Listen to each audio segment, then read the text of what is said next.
with that thought, that mindset that, hey, this is game 7. If we lose this, we going home. There ain't no more games to play in this series. If we lose this, we're going home. You would think they would play with some type of certain, with that type of urgency where, they'll just fight. Literally, they'll fight. Like they'll play defense at a high level. If that makes sense. They'll match Miami's on physicality, if that makes sense, and so forth. So yeah, and then I didn't expect, but I should have seen it coming. That again, it's just what's been going on in the series. Boston shot themselves in the foot this series, in my opinion.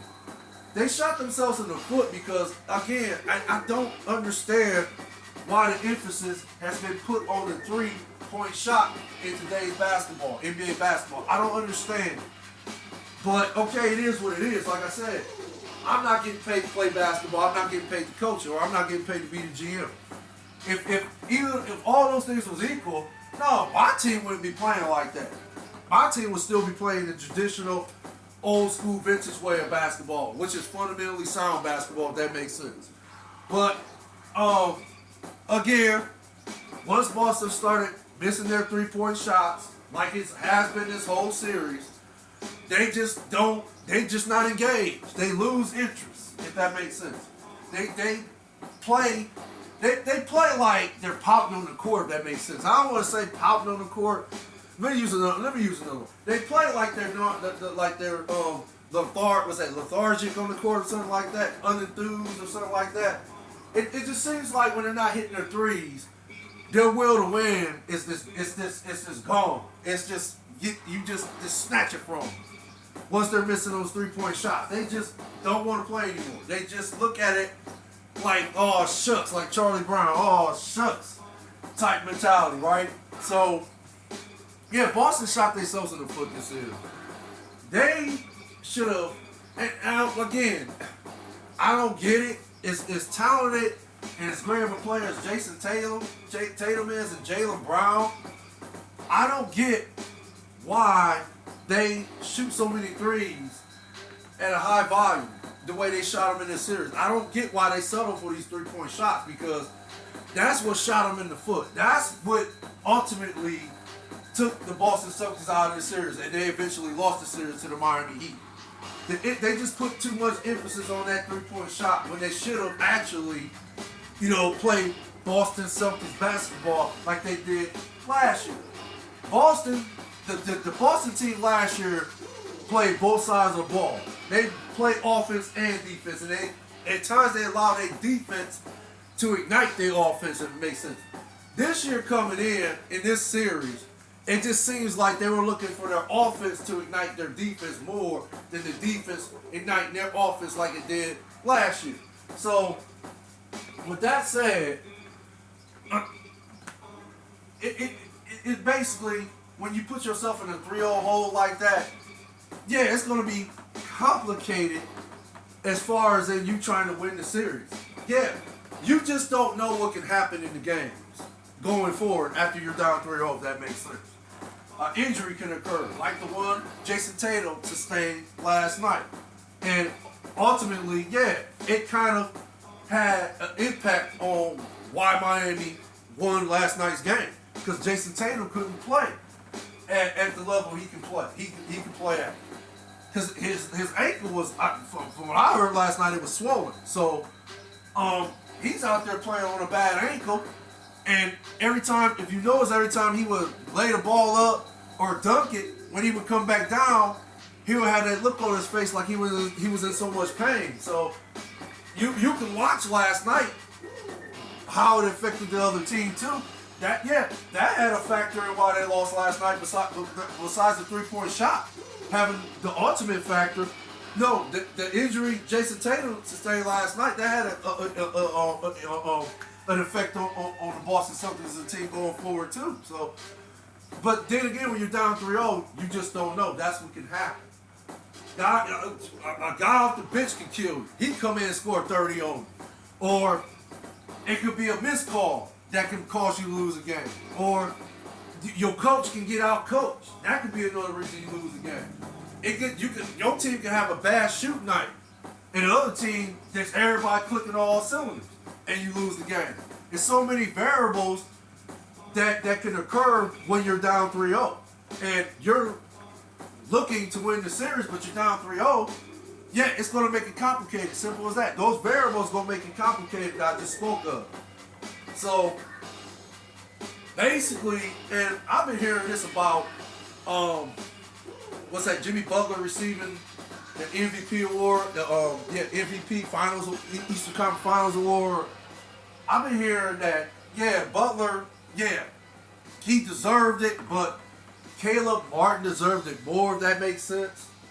So, I guess it would make sense to say Caleb Martin deserved it because, Caleb Martin was their most consistent player in this series, to be honest with everybody. If you watch the series, you will see that, what I'm speaking of is fact. Because he was just consistent in this series. He played, like I said, I believe this, the Heat don't play their best basketball unless he doesn't play the basketball of his life, right? He averaged 19.3 points a game, 6.4 rebounds, while shooting 60.2% from the field and 48.9% from three-point land. And he also had, 26 points and 10 rebounds last night. So, Butler had, 28? I forgot the rebounds. Let me see if I can pull up his stats right quick. But, Butler had, I believe, 28 last night. I know he had 28. No, I take that back. I know he had 28. But, Butler play out. Butler, the Heat also don't even get out to a 3-0 lead unless it was a playoff Jimmy Butler playing those 3 games, if that makes sense. But okay, did Butler have the last 2 games of the series? Did he have two bad games in a row? Of course he did. But like I said, hey, when you're playing against the best team that's trying to compete for an NBA championship, and you're playing against those opposing defenses, of course you're going to have bad games in the series. So that's a gift for Jimmy Butler to have 2 bad games in this series, if that makes sense, right? And also Bam Adebayo, again, he played out of his mind the first 3 games in order for him to get that 3-0 lead, right?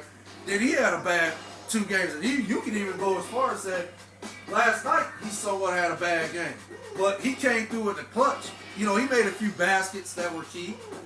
So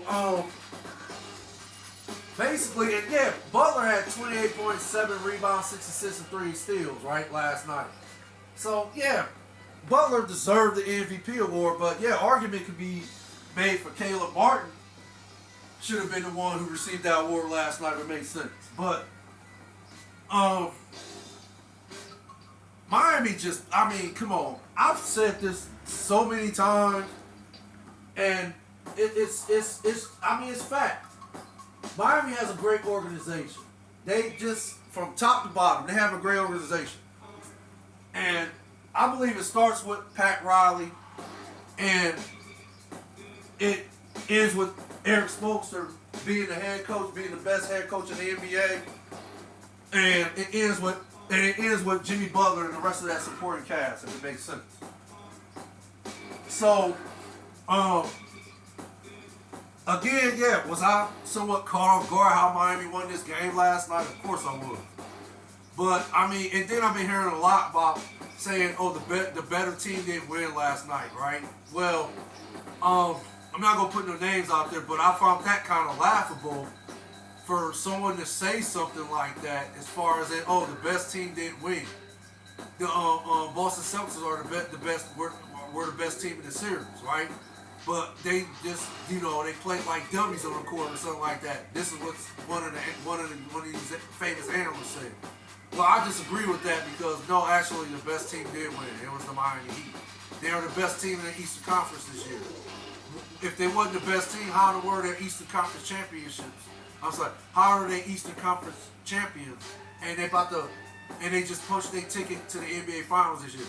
You cannot be an average team, or you cannot be better than all the other teams in the Eastern Conference that qualify to make the playoffs and play, to earn their ticket to play in the NBA Finals this year.